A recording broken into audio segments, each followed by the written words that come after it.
Oahu, of course, has been important because of Honolulu and the government and the center of political activity.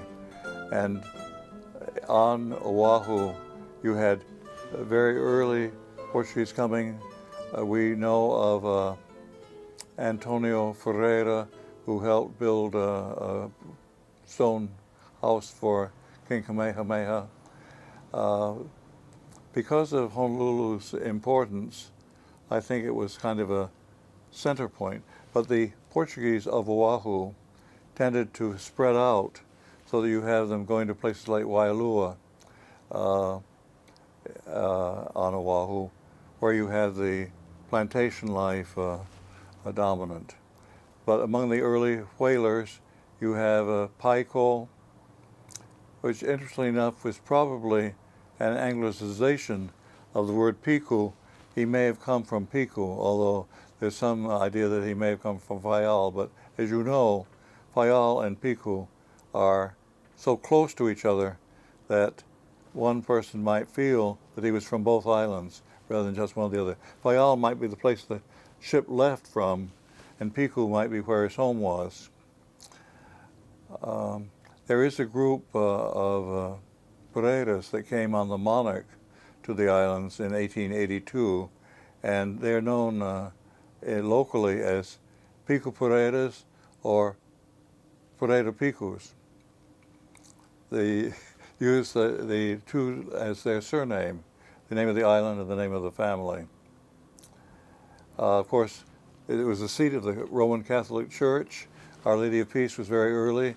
You find Portuguese inscriptions in the neighborhood and under the statue of Our Lady of Peace.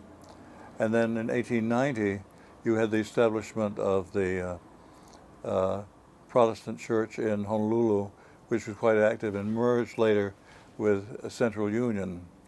So church or school, St. Louis College, is almost thought of as a Portuguese church, school.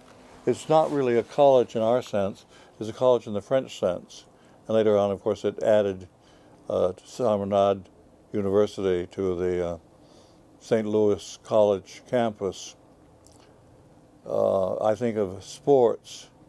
Kamehameha School has many people with Portuguese names who are part Hawaiian, showing the admixture of Hawaiians and Portuguese. So we have plantation, we have, of course, the artisans of the city, workers with jewelry, cabinet making, woodwork. Of course, the Portuguese were very skillful with their hands, and of course, their influence on music with Honolulu and hula and the kingdom and so forth. We have so many stories of the impact of Portuguese music on Oahu, particularly, I think. You have the influence on hymns, hymn singing, performances with the royalty, the ukulele. I think on Oahu you see many survivals of the Portuguese migration, all from the early whaling times down to the present with its contacts with California.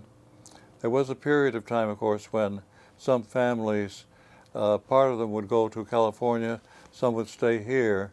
There was back and forth from places like San Leandro, where there's a street known, as you know, as the Rua dos Kanakas. The Kanakas were really Hawaiians who had lived in Hawaii. Hawaiians in the sense they were Portuguese living in Hawaii who migrated to California when it became easy after annexation, which took place in 1898. Portuguese Americans now? Today, yeah. Yes. Well, you find a lot of result of intermarriage, a lot of, say, the entertainment world in Waikiki.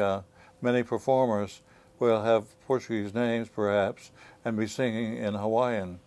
you see a nice combination of the Portuguese heritage. Of course, the malasadas are very prevalent in Honolulu, often spelled with a single S, which offends purists.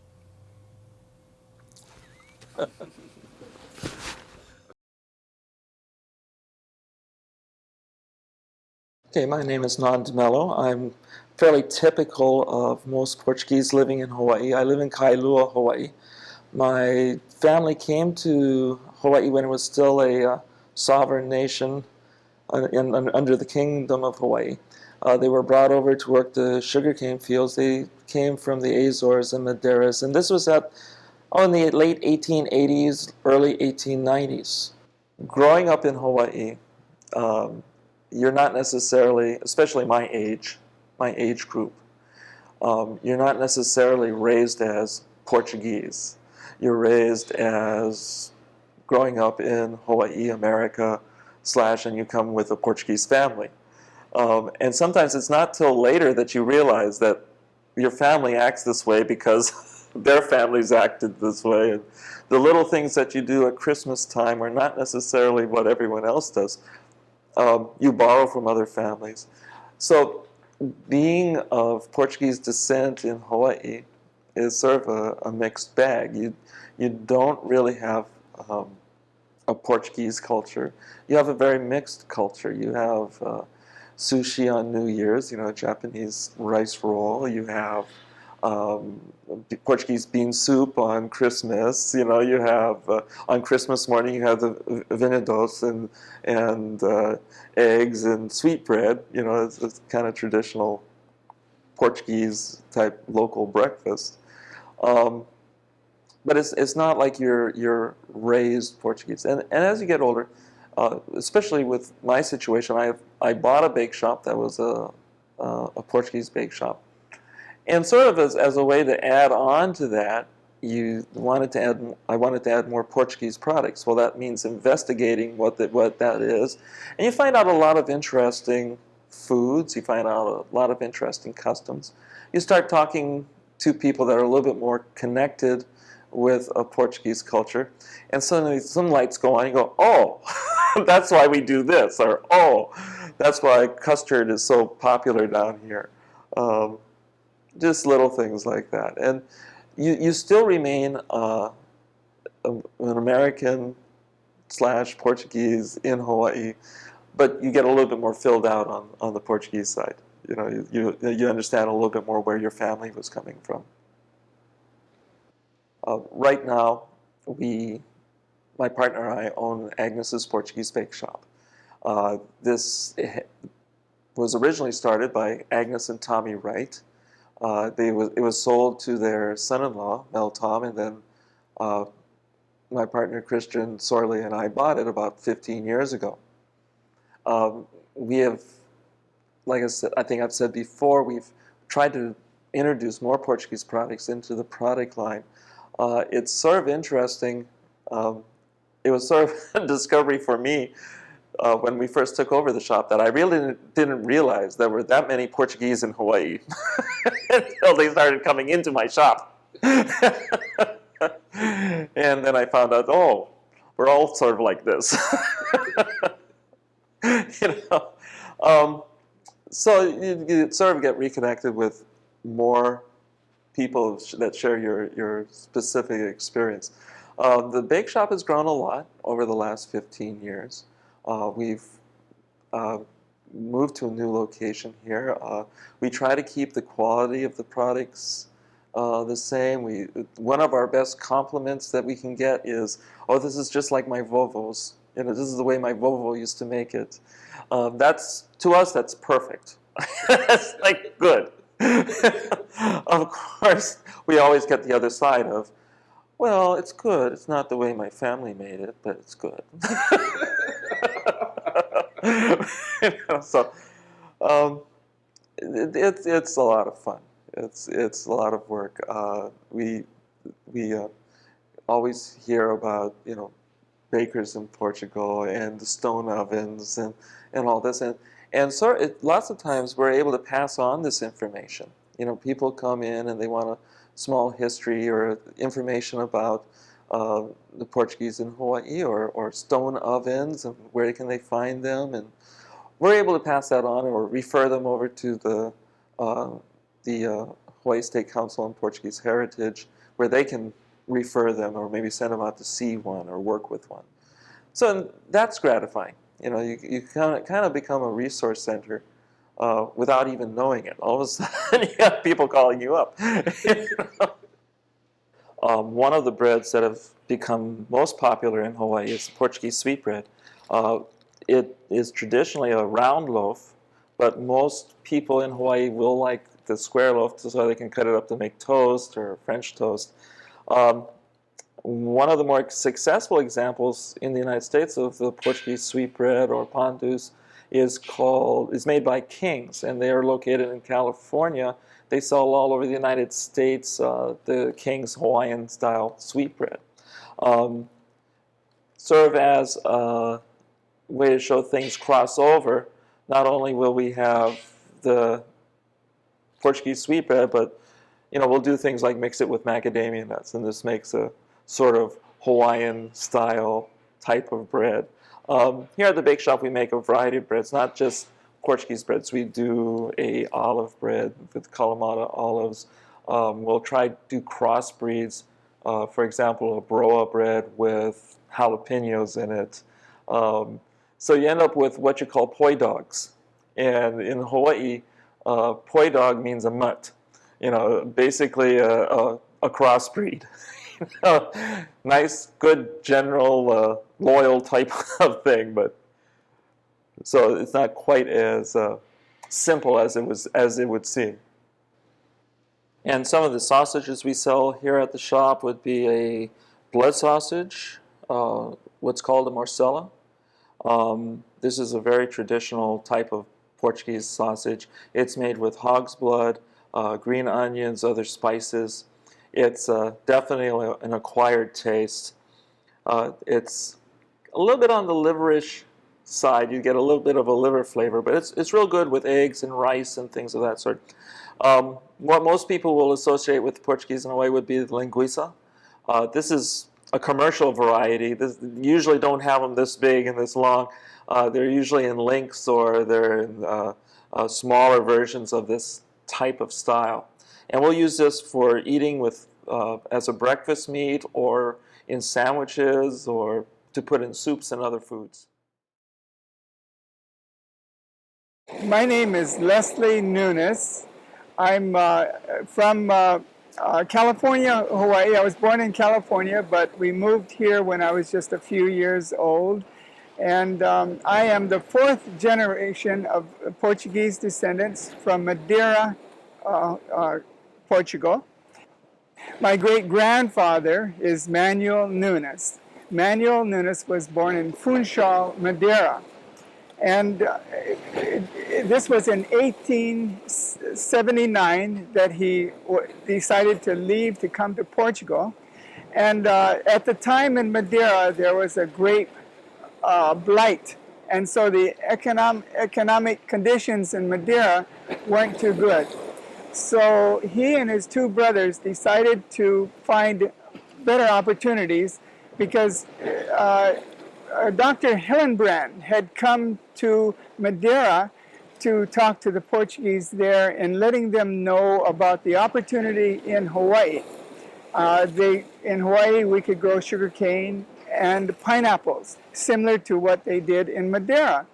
And so Manuel decided that this was a good opportunity because the economic conditions were better here in Hawaii. So he left on the Ravenskrag, and after a 4-month trip, now this was a barkentine, which was a sailing vessel, and they left Funchal, Madeira, and then sailed around the Straits of Magellan and came to Hawaii. Landed on August 23rd, 1879. Now, when they got here, they were not under contract. They paid their own way to come here. They wanted to open their own business. In particular, my great-grandfather was a cabinet furniture maker, instrument maker in Madeira. And so he wanted to do the same thing here in Hawaii. And so when he landed here in Hawaii, the best wood that for furniture was growing on the Big Island of Hawaii. And so this is where he went after landing. And koa is the wood, acacia koa. It's a very beautiful furniture wood, can also make musical instruments. Now, when he got to Hilo, which is on the island of Hawaii, the volcano started erupting. And it was starting to flow towards the town where he was staying. So he decided he didn't want any part of this. So he went back to Ohau, which is the main business island of Hawaii. And so he set up his furniture shop on Oahu in Honolulu. And at the same time, noticed that there were shiploads of furniture coming in from Southern California. And he had a hard time competing with that. So what he decided to do was to find a need that the Hawaiian people had. And that need was musical instruments. They had nobody to make musical instruments for them. There were no inexpensive instruments, and he knew how to make braguinhas. So what Manuel Nunes did was he studied the Hawaiian mele and the Hawaiian hula, and he changed the braguinha to match the Hawaiian mele and the Hawaiian hula. And then started playing that instrument, and the other Portuguese fellows started playing also, and it became quite popular with the local Hawaiian people. The reason it was popular is because it was very easy to play. It was inexpensive. In those days, a $3 gold piece would buy a braguinha, but in those days that was like a month's salary for some people. So it still was expensive, but nothing like a violin or a guitar. And so it was capable for the people to buy one. They could buy one. And so we had a Henry Berger here who was in charge of the Hawaiian music, and he was a brass type of person, liked classical music. And when he saw the ukulele, at that time it was more, they didn't know what to call it. It had no real name at the time. And so he said he didn't like this instrument. It was a folk instrument. He didn't think the people should be playing a folk instrument. So King Kalakaua saw the instrument, and King Kalakaua played the guitar. And when he started playing the ukulele, he liked it. He said, "Oh, this is perfect." And so he blessed the ukulele. Now, after King Kalakaua blessed the ukulele, Henry Berger would no longer say anything against the ukulele. And so it became popular with the Hawaiian people, mostly with the hula dancers and the instructors, because they could play the ukulele, play their music, and at the same time instruct their hula students. So it was very, very popular. And it started as a solo instrument. They were playing it solo, but it developed into a band instrument, a group of musical stringed instruments, along with the guitar.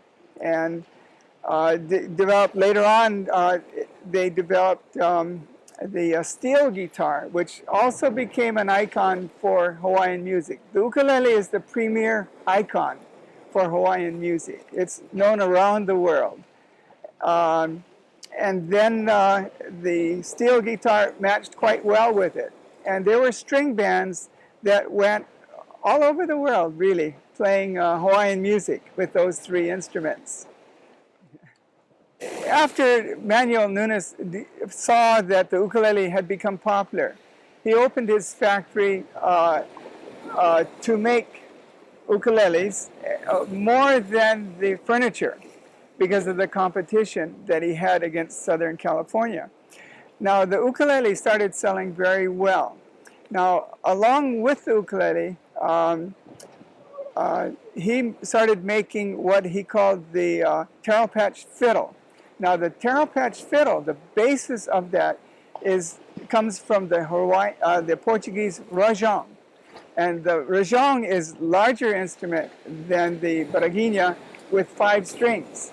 Now, what Manuel Nunes did was he gave it 8 strings, 2 pairs, tuned it in GCEA, and then with the larger sounding instrument, it matched very well with the baraguinha, which later developed into the ukulele. So those 2 instruments became quite popular. And in selling those instruments, and along with guitars, he made guitars also, he did quite well. He sold many, many instruments, including to the mainland. A lot of people, how it first started, when the tourists first came to Hawaii, they wanted to take back a souvenir of Hawaii. And the easiest thing to do would be to take a little ukulele with them. And so when they went back home to the mainland, then they started playing it because they learned how in Hawaii. And it became popular.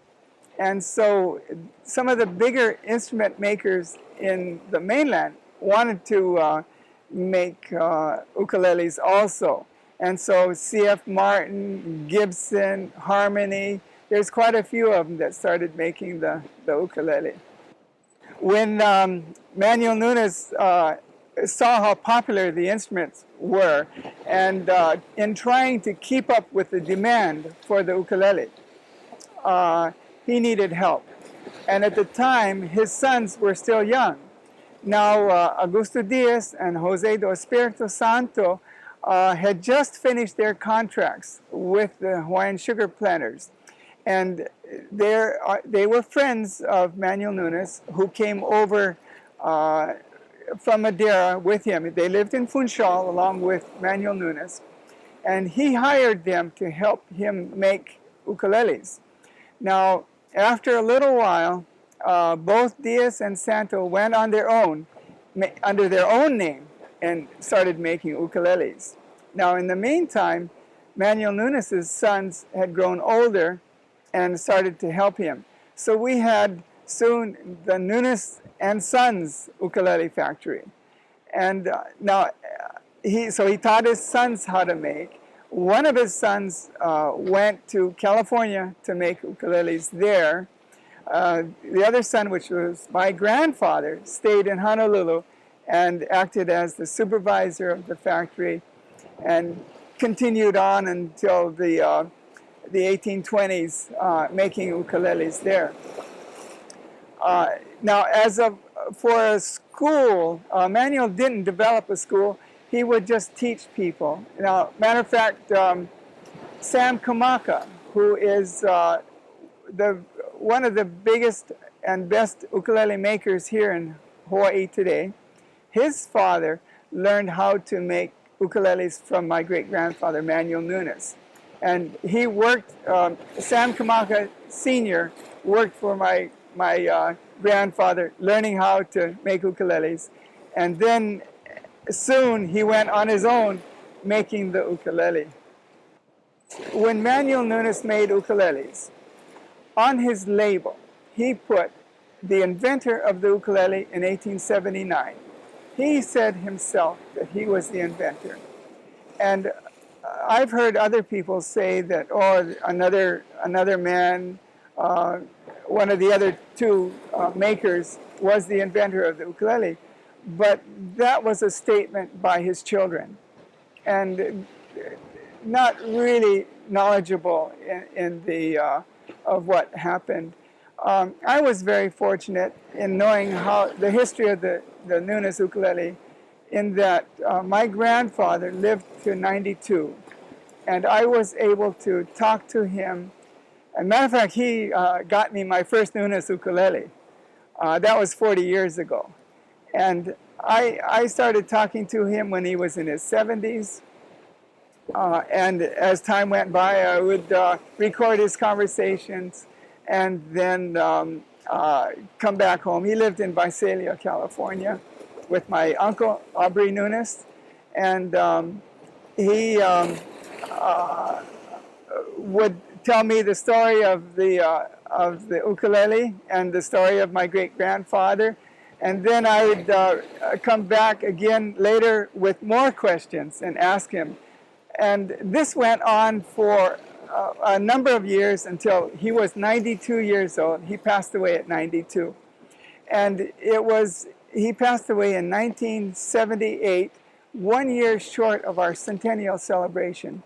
I organized a centennial celebration at the state capitol where I had all the ukulele greats, Herb and Jesse DeLima, all the best of the Hawaiian ukulele players. My name is Frank DeLima, and my parents are from, my father is half Portuguese, and my mom is half Portuguese. My father's side came from the Madeira Islands, my mom's side came from the Azores Islands. And now I am living in Makiki, here in Hawaii, on the slopes of Punch Bowl. All right, well, I am a comedian here in Hawaii and have been for 25 years. And noted for being the Portuguese comedian of Hawaii. I'm very proud of that, and of course I do tell, quote, Portuguese jokes. Portuguese comes from Portuguese, and through the years, because the Hawaiians had a hard time saying it, and so did a lot of people, Portuguese developed into Portuguese. So it's called Pidgin English, and that's how we have gotten that name. There is no disrespect or anything else when the local people use the word Portuguese. All it is from the plantation time, it has been used to call a Portuguese person. And as simple as that. The jokes, like I said, came from the fact that the Lunas were strict, and so the Chinese and the Japanese and everybody else under them would make jokes about them, make them look dumb, whatever it may take. And so this is my favorite Portuguese joke. I'm going to tell two. One, the Portuguese look dumb. The other one, they're smart. First, we'll start with the dumb one. These three guys were stuck on the 17th floor of a burning building. A Chinese guy, a Filipino, and a Portuguese. The Honolulu Fire Department raced to the scene.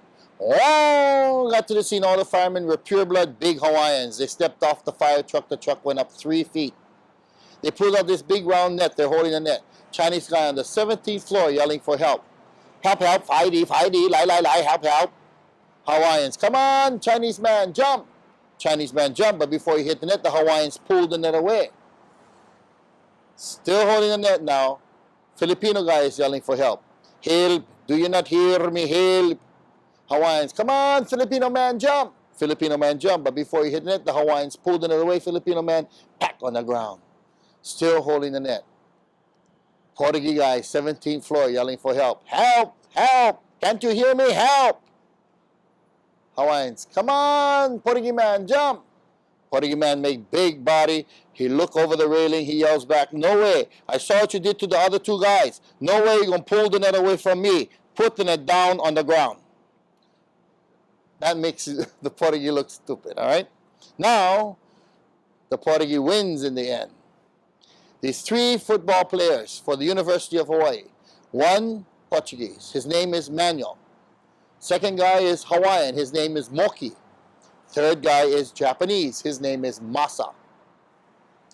They needed to stay somewhere, so they rented this house together. In Portuguese tradition, when you move into a neighborhood, the Portuguese people always bring over food. At least that's how they do it in Hawaii. Well, Mrs. Mendonça, living next door, brought over some Portuguese bean soup, but only one bowl. These guys were big football players. Not enough for all of them, but they were very nice to her and said, thank you, Mrs. Mendonça. She left. They looked at the bowl of Portuguese soup, and they said, that's not enough for all three of us. You know what? The Japanese guy, Masa, says, let's put it in the icebox, the refrigerator. And tomorrow morning, whoever has the best dream will eat the Portuguese soup. So they went to sleep, they got up, they sat around the breakfast table. The Hawaiian Moki, he says, I had the best dream. I went to a luau and they had everything. They didn't shortcut us nothing. We had lomi salmon, we had poi, rice, we had salad, we had lau lau and kalua pig, all the raw fish and all the crab you could eat. Oh, I was so full. The Japanese guy, Masa, he says, that's nothing. I went to a Japanese corporate party. They had lobster, crab, all the sushi you could eat, all the raw sashimi you could eat. Oh, it was so delicious. I was so full. They both turned to Mano, the Portuguese guy. So what, Mano? What did you dream? He says, I dreamt you guys was full, so I got up, ate the stew. I have been, well, first of all, my background is a seminarian. I went to St. Stephen's Seminary and got ordained a deacon in Redwood City, California, but did not become a priest. However, I am an ordained deacon of not practicing and living in the parish, but I still believe that I have made that promise to God. And so not being able to marry, I am a nightclub entertainer and I do plays and commercials on TV. I became very popular. The children love a clown, a comedian. And so I thought I should combine my learnings from the seminary and the master's degree that I got in divinity and combine it with comedy and teach through humor. And so I started this 18 years ago in Maui. And then from there it built and developed to the point where I have the Frank DeLima Student Enrichment Program, which is this right here, which is sponsored by Chevron USA. And also the state and some other people that help out. And this program, Frank DeLima Student Enrichment Program, I hope to bring messages of value and morals to the children to help them to realize how important it is to stay in school and to do their studies and work hard so that they can be part of our society and be successful in whatever talents God gave them. And so hopefully by their working hard, they will be comfortable in life and not have to struggle. They may not be the richest person in the world on the top of a mountain with a beautiful view and a nice big car, but at least they can feed their family and they can be comfortable and happy. So my student enrichment program is a combination of self-esteem and getting along with other people. Hawaii is has a good history of how people got along. And so my message in the past 2 years was using a story that I made up with some fact, explaining to the children about a Portuguese boy and a Japanese boy in the plantation days who became friends, and they went to each other's camps and saw so much differences. But because of respect, being polite, patience so they can understand each other and why things are so different, and the last, being humble. Pride is very important, but when it gets too much, it becomes arrogant. And that's why people have a hard time getting along. That's why we have what we call humility, to just balance it. And this is the message I've been telling them for the past 2 years. The next 2 years, I'm going to be talking about acceptance. And this is the Frank DeLima Student Enrichment Program. This is a story about Manuel and Masa, a Portuguese boy and a Japanese boy living in the second generation. Pidgin English was English was supposed to be spoken throughout. Everybody had to learn English. They needed one common language. In the first generation, everybody lived in camps because they couldn't understand each other. So the government said, everybody speak English. Pidgin English was formed. That's why Portuguese came out from Portuguese. So people could communicate, they started making friends. And so Mano and Masa became friends. And one day, Masa came to work on the fields, and Mano was there, and he says, Mano, would you like to come to my house and eat tonight? And Mano says, oh, okay, but I have to go home and bathe first. So I'm going to meet your family. He says, no, there's no time for that. By the time we go to the Portuguese camp, be too late. We eat dinner early, and the camps are far away. Let's just go right after. So they went. Mano got to the Japanese camp. He looked around. He couldn't believe how different things were. But he didn't say anything because he didn't want to insult or embarrass his friend. And that's being very polite. And the people back then were that polite. They never just spoke out without thinking. And that's why we're still living today in Hawaii. Otherwise, we would have fought each other a long time ago. Anyway, then he's looking around. He gets to Masa's house. And Masa says, Manuel, you have to take off your shoes. It's Japanese tradition. Mano panicked because he knows he has toe jams and his feet stink because all day he's on the field, the sweat, so he's going to be so embarrassed. He says, oh, if I leave my shoes on, I'm gonna hurt the Japanese family and my friend. If I take it off, I'm going to be embarrassed.